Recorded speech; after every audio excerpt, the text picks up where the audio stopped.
There's nothing to writing.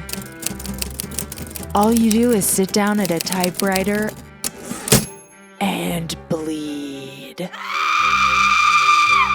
Welcome to The Bleeders, a podcast and support group about book writing and publishing. I'm writer and podcaster Courtney Kosak, and each week I'll bring you new conversations with authors, agents, and publishers about how to write and sell books. So Bleeders, summer school is now in session, and I'm doing something a little different.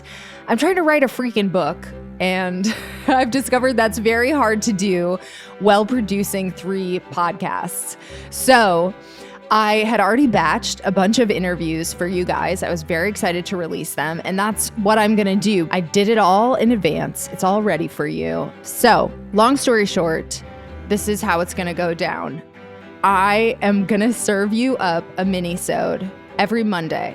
Okay, let's call it a flash podcast in literary terms. And it's gonna offer a delicious sample or a key lesson from the full conversation. It's gonna be shorter, okay? And then the full interview is over on the newly launched YouTube channel for The Bleeders, which is really cute. It's really fun to watch, everybody. So I think you'll enjoy that. And yes, I am going on 40 and I am launching a YouTube channel. There's no shame in my game. The handle on YouTube is @Bleeders Podcast. You have to use the @ sign.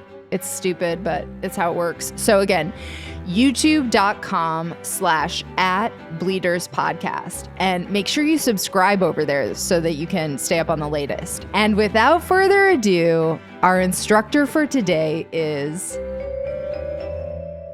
Hi, my name is Antonia Crane, and I am the author of Spent. How did it wind up like this book that I am holding in my hands today? You're so cute. I did everything wrong, and I should say that straight off the bat. I did everything wrong. So, at first I thought it was fiction, and then I was like, no, this is nonfiction. And then I was like, maybe it's a collection of essays. No, it's a memoir. So, but the useful thing about that is what I learned is that I think Richard Yates is right. Richard Yates, who wrote Revolutionary Road and the Easter Parade, he said that you only have like 2 stories you're going to tell your entire life. Yeah. So there's 2 stories you have in you, and you're going to tell those stories for the rest of your life. But here's the good news. You're going to massage that material and massage it and massage it and massage it and massage it and massage it all these different ways. So that's kind of what I did, is like, I knew I was going to write about, getting sober probably. And of course it was going to be about the thrust of sex work. And like, it was really important to me to shed light on sex work in a way that was not overly congratulatory or overly romantic and not overly, trauma porn. Yes. So I wanted to really like find that, I think I'm always searching for that line. I thought you walked that line like so well. And like I said, I have a little bit of a lust for sex work too. So I was like, exactly, Antonia.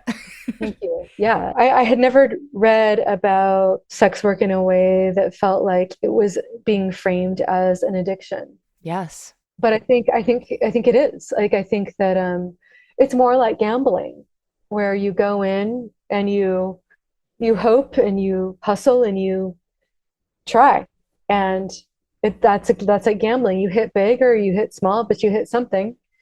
And I managed to hammer that into like this really stable career for almost 29 years, and I made like a certain amount of money every time I went in. Mm-hmm. And I never left without that certain amount of money. And I just did that. I just like made it fit into my life, and I made it support me. I was just like, these motherfuckers are going to fucking support me. You became a hustler. But can I tell you, so as I was reading it, I just finished it, and then I got a huge spike in my OnlyFans. And that I couldn't have predicted, or, like I sort of knew like I might get some extra traffic from this, but I got a lot of extra, and it made me feel like, I was like, I bet that's what she felt like going in and having like an over $1,000 night. And then you're like, oh, okay, I'm fucking empowered to like make my next move. Yeah. And then it's like, okay, now I'm going to have a $2,000 night. Yes, I get how it's addictive. And now I want to have a $1,700 night before 7 p.m. Oh, shit. which as I got older, that became a more fun goal to like, how can I get out of here before 9, and go home instead of be up till 4 in the morning. It's just like, oh. All right, Bleeders, that was just a little preview. The whole interview is so good and it's over on YouTube. So again, you go to youtube.com/@bleederspodcast. That is youtube.com/@bleederspodcast for the full conversation. You're going to love it. Thank you for joining me for this episode of The Bleeders. Writing is so much better with friends. I'm your host, Courtney Kosak, and hey, let's connect on social media. I am at Courtney Kosak, that is KoCak, on Twitter and Instagram. And you can follow the show on the new show accounts at Bleeders Podcast on Twitter and Instagram. And make sure you're signed up for the Bleeders Companion Substack. The link is in the episode description for that. And if you could do me a huge solid and leave a 5-star rating and review. I have a goal for the summer to get to 50 ratings on both Apple Podcasts and Spotify. And as of this recording, I am at 7 and 20 respectively. And you can totally help me out by leaving a 5-star rating and a review if it's possible. On Spotify, you just go to the upper left-hand corner of the Bleeders page, you click the star button, and you click all 5 stars. And it really helps elevate the level of guests that we can get. So I'm hoping in the fall we can just next level the guest booking.